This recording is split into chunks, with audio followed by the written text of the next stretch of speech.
السلام علیکم ورحمۃ اللہ۔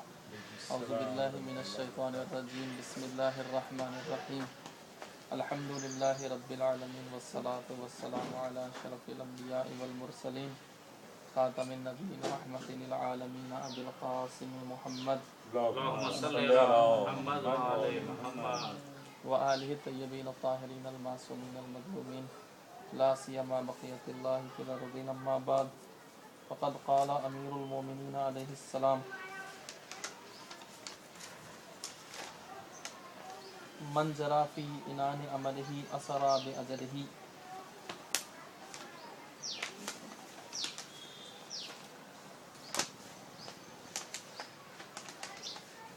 سب سے پہلے ہم ایک دوسرے کو اللہ کا تقوی اختیار کرنے کی دعوت دیتے ہیں کہ اللہ کا تقوی، پرہیزگاری ہی وہ واحد ذریعہ ہے جس سے انسان کی نجات ممکن ہے۔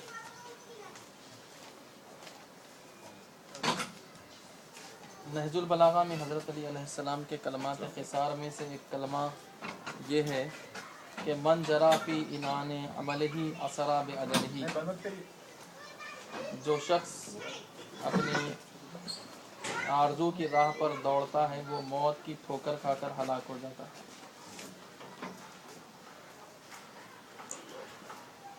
یہاں چونکہ 13 رجب تازہ گزری ہے، لہٰذا چند باتوں کی طرف توجہ کرنا ضروری ہے۔ حضرت علی علیہ السلام کی ولادت کے ایام کہ امیر المومنین علیہ السلام کی جو زندگی ہے، آپ نے زندگی کے تقریباً تمام پہلوؤں کا تجربہ کیا ہے۔ ایک مرتبہ ہوتا یہ ہے کہ علماء اور دانشور حضرات، ان کی زندگی کتابوں میں گزر جاتی، لیکن کتابوں میں لکھی ہوئی باتوں کو عمل زندگی میں تجربہ کرنے کا موقع ہی نہیں ملتا۔ یعنی کتابی دنیا اور تجرباتی دنیا دو الگ الگ چیزیں ہیں۔ کتابی دنیا سے حاصل شدہ تجربوں کو عملی زندگی میں تجربہ کرنے کا موقع ہی نہیں ملتا۔ لیکن حضرت علی علیہ السلام کی ذات ایک ایسی ذات ہے کہ آپ نے جو باتیں رسول خدا سے سیکھیں، جو باتیں آپ نے رسول خدا سے کسب کی، ان کو آپ نے اپنی عملی زندگی میں تجربہ بھی کیا۔ یعنی ان علماء کی طرح آپ کی شخصیت نہیں ہے جن کی زندگی فقط پڑھنے پڑھانے میں اور کتابی دنیا میں گزر گئی، تجربے سے کوئی تعلق نہ رہا۔ ایسا امیر المومنین کی ذات میں نہیں ہے۔ امیر المومنین کی ذات یعنی آپ نے زندگی کے ہر پہلو کا تجربہ کیا۔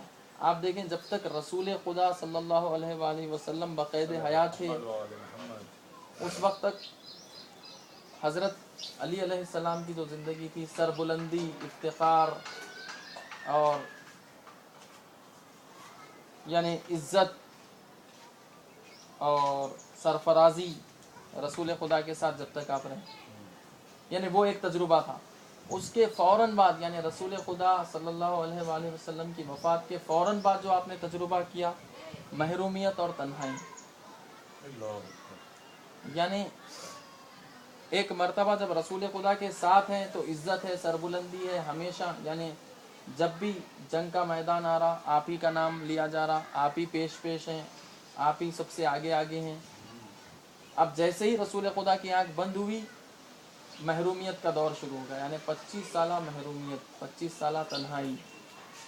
یعنی ایک تو سربلندی اور عزت کا دور بھی آپ نے دیکھا، پھر ایک ایسا دور بھی علی کے ساتھ علی پر آیا کہ مدینے کی گلیوں میں جا رہے ہیں، لوگوں کو سلام کر رہے ہیں، لیکن جواب کوئی دینے کے لیے تیار نہیں۔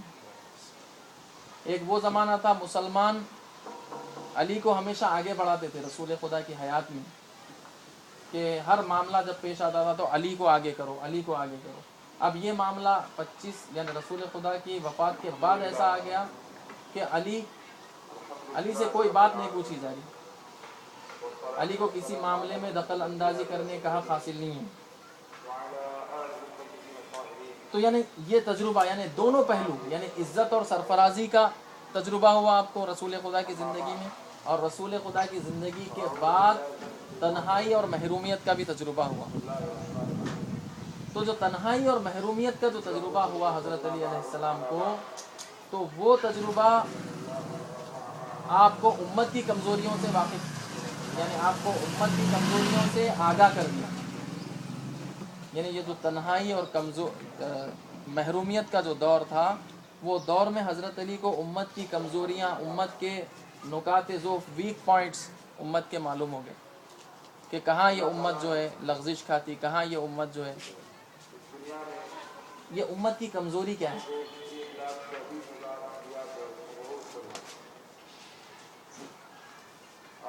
امت کی کمزوریوں کو دیکھتے ہوئے جیسے ہی آپ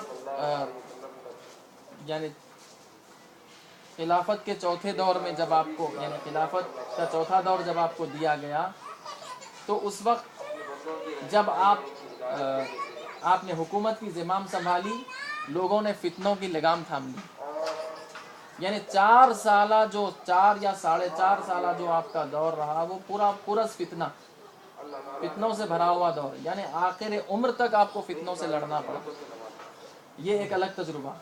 رسول خدا کی زندگی کے ساتھ جو تجربہ تھا عزت اور سربلندی کا، پھر رسول خدا کی زندگی کے بعد محرومیت اور تنہائی، اور پھر 25 سالہ خاموشی اور تنہائی کے بعد اقتدار کا تجربہ. جیسے ہی اقتدار میں آپ آئے، اقتدار میں آتے لوگوں کو اقتدار میں آپ کا آنا پسند نہیں آیا، لوگوں نے فتنوں کی لگام تھام لی. جبکہ خود حضرت کا جو پہلا کلمہ خسار نہج البلاغہ میں ہے، کن فی الفتنۃ کابن اللبون، تم فتنوں میں اونٹنی کے اس بچے کی طرح ہو جاؤ جس کی پیٹھ اس قدر پختہ نہیں ہے کہ اس کی پیٹھ پر سواری کی جا سکے، اور نہ اس کے دودھ یعنی اس کے اندر اتنا دودھ ہے کہ اس کا دودھ دھو کے اس کے دودھ سے استفادہ کیا جا سکے. یعنی فتنوں میں تم نہ تو کسی کی سواری بنو کہ کوئی سوار ہو جائے تم پر، اور نہ تم کسی پر سوار ہو جاؤ. یعنی فتنوں میں تم ایسے بن جاؤ کہ نہ تو کوئی تم سے استفادہ، یعنی تمہارا کوئی، یعنی نہ تو کوئی تم کو استعمال کر سکے، نہ تم کسی کو استعمال کر سکو. نہ استعمال ہو جاؤ نہ استعمال کرو. 25 سالہ خاموشی کے بعد فتنوں کا دور شروع ہو گیا. خوب فتنوں کا دور شروع ہو گیا.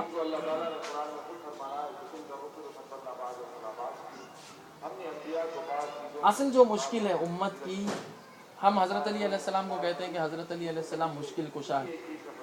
ایک عالم دین نے ایک کتاب لکھی، اس کا نام رکھا، اردو میں اگر اس کا ترجمہ کیا جائے، مشکل کشا کو درپیش مشکلات.